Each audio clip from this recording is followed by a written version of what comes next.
నమస్కారం అండి. అందరికీ welcome to my YouTube channel Sri Manju's picture.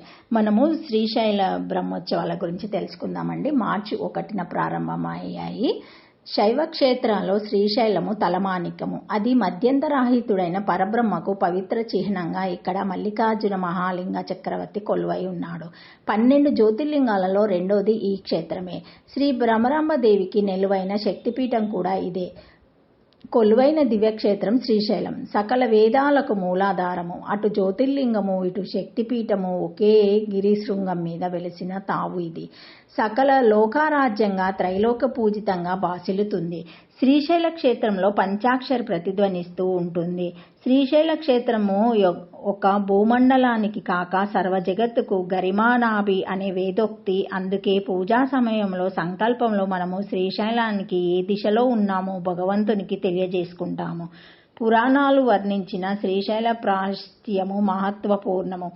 1,47,456 చదరపు కిలోమీటర్ల విస్తీర్ణంలో 8 శృంగాలతో శ్రీశైలం అలలాడుతుంది. ఇందులో 44 నదులు, 60 కోట్ల తీర్థరాజాలు, పరశర భరద్వాజాది మహర్షుల తపోవన సీమలు ఉన్నాయి. చంద్రకుండ, సూర్యకుండాది పుష్కరిణులున్నాయి.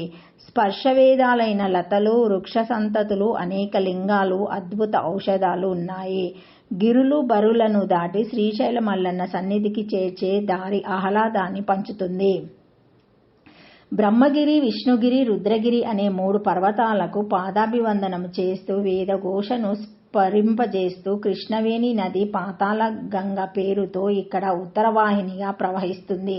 అష్టాదశ పురాణాల్లోనూ భారత రామాయణాది ఇతిహాసాల్లోనూ శ్రీశైల వైభవము స్తుతులను అందుకుంది. కృతాయుగంలో హిరణ్యకశ్యపుడు శ్రీశైలాన్ని తన పూజా మందిరంగా చేసుకున్నాడు. ఈ క్షేత్ర పౌరాణిక ప్రశస్తికి గుర్తుగా సీతారాములు ప్రతిష్ఠించిన సహస్రలింగాలు, పాండవులు ఆసపత్తికంగా సంస్థాపించిన సత్యోజత లింగము, పంచ పాండవ లింగాలు పూజలు అందుకుంటున్నాయి. సంస్కృత, ఆంధ్ర, కన్నడ, మరాఠీ గ్రంథాలు ఈ క్షేత్రాన్ని గురించిన వర్ణనాలున్నాయి. ఆయా భాషల కవులు శ్రీగిరిని కీర్తిస్తూ వ్యోమకేశ, హైమావతుల సంధ్యా సుందర నృత్యాన్ని సమగ్నంగా అభివర్ణించారు. 64 అధ్యాయాలున్న స్కంద పురాణంలోని శ్రీశైల ఖండము ఈ క్షేత్ర మహత్తును వివరిస్తుంది.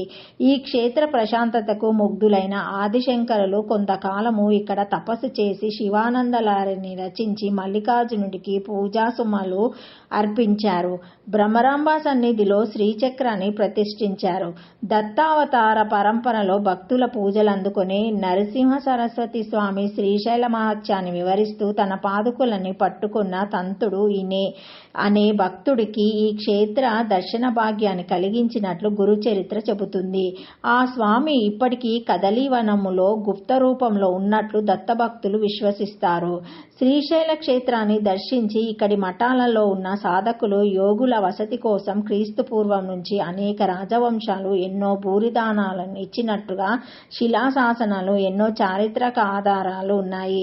ఇక్షకులు, శాతవాహనాలు, విష్ణుకుండినులు, పల్లవులు, రాష్ట్రకూటులు, చాళుక్యులు, కాకతీయులు, రెడ్డి రాజులు, విజయనగర సామ్రాజ్యాధీశులు భ్రమరాంబిక సమేతుడైన మల్లికార్జునుని దర్శించి భక్తుల సౌకర్యాలకు ఎన్నో ఏర్పాట్లు చేశారు. ఆశేష వస్తు సంపదలు సమర్పించారు. శ్రీశైలంలో పంచమఠాలు ప్రాచీనమైనవి. మొదటిదైన ఘంటామఠము శ్రీశైల ఆలయానికి వాయువు దిశగా ఉంది. శివ సాధకుడైన ఘంటాకర్ణ సిద్ధేశ్వరుడు తన శిష్యులతో కలిసి దీనిని ఏర్పాటు చేశారు. రెండోదైన విభూతి మఠం వీరశైవుడైన శాంతి మల్లయ్య అనే వ్యక్తి పేరు మీదుగా ఏర్పడింది. శ్రీకృష్ణదేవరాయరి కాలంలోనే శాంతి మల్లయ్య ఇక్కడ నివసించినట్లు చారిత్రక పరిశోధనలు చెబుతున్నాయి. మూడోదైన రుద్రాక్ష మఠాన్ని మళ్ళీ శంకరస్వామి అనే భక్తుడు నిర్మించాడని తెలుస్తుంది. ఇక్కడికి వచ్చే భక్తులకు అతడు రుద్రాక్షాలని పంచిపెడతాడని స్థానికులు చెబుతారు. నాలుగోదైన సారంగ మఠాన్ని సారంగేశ్వరమని నిర్మించాడని చరిత్ర చెబుతుంది. దీనికి సంబంధించిన లిఖిత ఆధారంగా కీర్తి శకము 1585 నాటి శాసనంలో మఠంలో లభ్యమైంది. ఐదోదైన నంది మఠంలో నందీశ్వరుడు అనే యోగి సుదీర్ఘకాలము జీవించాడు. ఇది గంటా మఠానికి వైపు ఉండేది. ఇవి కాకుండా శ్రీశైలంలో పలు మఠాలుండేవి. వాటిలో వీరశైవ సిద్ధాంత భిక్షావృతి మఠము ప్రసిద్ధమైంది. క్రీస్తు శకం 1518లో దీనిని సిద్ధ భిక్షావృతి భార్య శిష్యుడు పర్వతీయులు ఏర్పాటు చేసినట్టుగా తెలుస్తుంది. దీనికి చాలా కాలం ముందే 3వ కులోతుంగ చోళుడు ఒక మఠాన్ని కీర్తి శకం 1178-1216 మధ్యకాలంలో ఏర్పాటు చేసినట్టుగా చరిత్ర చెబుతుంది. వటసిద్ధి మఠం, చంద్రమఠం, కమారి మఠం అనే మఠాలు భక్తులకు అన్నవసతి ఏర్పాటు చేసినట్టుగా తెలుస్తుంది. ఇంకా అనేక మఠాలు 16వ శతాబ్దికి పూర్వం నుంచే ఇక్కడ ఉన్నాయి.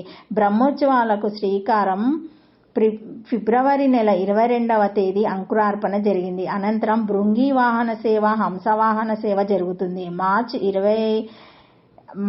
6వ తేదీ నుంచి పూర్ణాహుతి కార్యక్రమం జరుగుతుంది. ఓం నమః శివాయ. శ్రీమాత్రే నమః. Thank you for watching my video. Please like, share, comment, subscribe to my channel. మరిన్ని వీడియోస్తో మళ్ళీ కలుస్తానండి. Thank you. ఈ వీడియో మొదటిసారి ఎవరైనా చూసి ఉంటే తప్పకుండా లైక్ చేసి సబ్స్క్రైబ్ చేసుకోగలరని కోరుతున్నాను.